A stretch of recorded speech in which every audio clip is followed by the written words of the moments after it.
കൂടി വരികയാണ്. കപ്പൽ മുങ്ങിയ സ്ഥലത്ത് മത്സ്യബന്ധനത്തിന് പോകാൻ പാടില്ല എന്ന് മന്ത്രി സജി ചെറിയാൻ. വല കീറിയവർക്ക് നഷ്ടപരിഹാരം നൽകും. മുങ്ങിയ കണ്ടെയ്നറുകൾ കടലിൽ നിന്ന് എടുക്കാൻ കേന്ദ്ര സർക്കാരുമായി ബന്ധപ്പെട്ടിട്ടുണ്ട് എന്നും മന്ത്രി സജി ചെറിയാൻ പറഞ്ഞു. ആലപ്പുഴ, കൊല്ലം, തിരുവനന്തപുരം ജില്ലകളിലാണ് ഇതിൻ്റെ എഫക്റ്റ് വന്നിട്ടുള്ളത്. അത് സത്യമാണ്.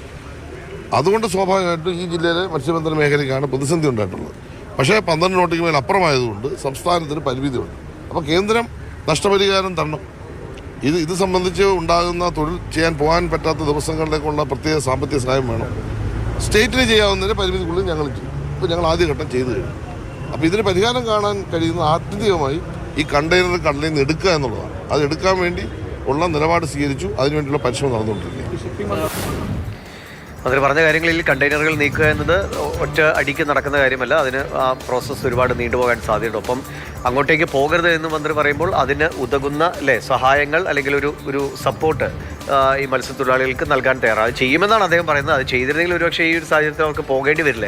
ഇത്രയും ദിവസങ്ങൾ കഴിഞ്ഞില്ലേ, ഒരു സ്ഥലത്തല്ല ഇതുള്ളത്. എവിടെ പോയി വല വീശിയാലും ഇത് തന്നെയാണ് അവസ്ഥ എന്നുള്ളതാണ് മത്സ്യത്തൊഴിലാളികൾ പറയുന്നത്.